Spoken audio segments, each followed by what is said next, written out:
बच्चों, मैं मोहम्मद फ़हीम रज़ा, मैं शाह तनवीर, हम जनाब ताज दहलवी उर्दू स्कूल नंबर 269 के तालिबे इल्म हैं। हमारा इस साइंसी प्रोजेक्ट का उन्वान है ग्लोबल वार्मिंग। ज़मीन की सतह पर औसतन तापमान का बढ़ना ग्लोबल वार्मिंग कहलाता है। ग्रीन हाउस गैसों के बढ़ने से ज़मीन का तापमान लगातार बढ़ते जा रहा है। ग्लोबल वार्मिंग खास तौर पर इंसानी पैदा करदा वसाइलों की वजह से होता है।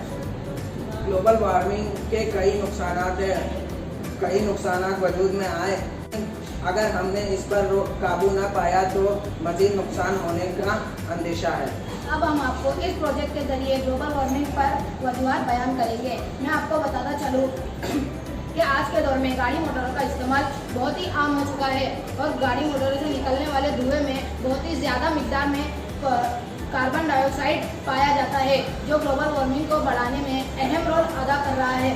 और इन्हीं फैक्ट्री से निकलने वाले धुएं में कार्बन डाइऑक्साइड गैस का हामिल है और ये हमारी हवा को भी आलूदा कर रहा है। और इसी तरह से फैक्ट्री से निकलने वाला गंदा पानी जिसका निकाल हमारी नदियों में किया जा रहा है, जिसकी वजह से हमारा पानी भी आलूदा हो रहा है।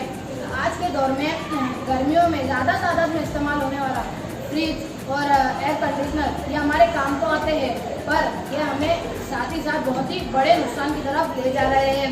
जैसे कि एसी और फ्रिज से निकलने वाला CFC यानी क्लोरोफ्लोरोकार्बन और HFC यानी हाइड्रोफ्लोरोकार्बन यह हमारी ओजोन की लेयर को नुकसान पहुंचा रही है या हम कहें कि डैमेज कर रही है, जिसकी वजह से सूरज की रोशनी UV रेस यानी सूरज की रोशनी डायरेक्ट ज़मीन पर आ रही है, जिसकी वजह से अगर हम इसके कांटेक्ट में आएंगे तो हमें स्किन कैंसर जैसे जल्द के अमराज हो सकते हैं।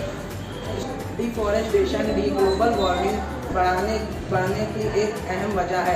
इंसान अपने ज़ाती मफाद के लिए पेड़ों को काटता है और इसी के साथ आबादी बढ़ने की वजह से जंगलात काटे जा रहे हैं और बड़े बड़े इमारतें तामीर किए जा रहे हैं। ये हम इंसानों के लिए घाटे का सौदा है, क्योंकि दरख्त अपने अंदर ज़्यादा मात्रा में कार्बन डाइऑक्साइड लेते हैं और हमें ऑक्सीजन प्रोवाइड करते हैं। ग्लोबल वार्मिंग की वजह से ग्लेशियर्स पिघलते जा रही है और समुद्र का सतह बढ़ते जा रहा है और ज़मीन की सतह कम होते जा रही है। इससे कुदरती आफात के वजूहात बढ़ते हैं।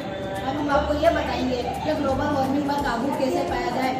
ग्लोबल वार्मिंग पर काबू पाने के लिए हमें गाड़ी मोटरों का इस्तेमाल कम करना चाहिए और अगर जहाँ ज़रूरत हो वहाँ गाड़ी मोटरों का इस्तेमाल नहीं करना चाहिए। अगर मुमकिन हो तो साइकिल का इस्तेमाल करना चाहिए। और अगर हमारे पास अगर ये ट्रैफिक सिग्नल है, अगर इस पर लाल लाइट आ जाए तो हमें गाड़ी रोक दिए तो हमें उसे बंद कर देना चाहिए, ताकि गाड़ियों में से जो धुआं निकल रहा है वो ना निकले। अगर वो ज़्यादा निकलेगा तो एयर पोल्यूशन भी हो सकता है। और हमें कचरे को एक साथ जमा नहीं करना चाहिए, बल्कि हमें कचरे को सेग्रीगेशन करना चाहिए, यानी हमें प्लास्टिक का कचरा अलग, सूखा कचरा अलग, गीला कचरा अलग करना चाहिए ताकि वो रिसाइकल हो सके। और हमें जंगलात को अपने ज़ाती औकात के लिए नहीं काटना चाहिए और हमें जंगलात की ज़्यादा से ज़्यादा हिफाजत करनी चाहिए और हमें दरख्त ज़्यादा से ज़्यादा लगाने चाहिए। NGOs बनाए जाएं और ग्लोबल वार्मिंग के रिलेटेड तफसीली मालूमात आम आवाम तक पहुँचाए जाए।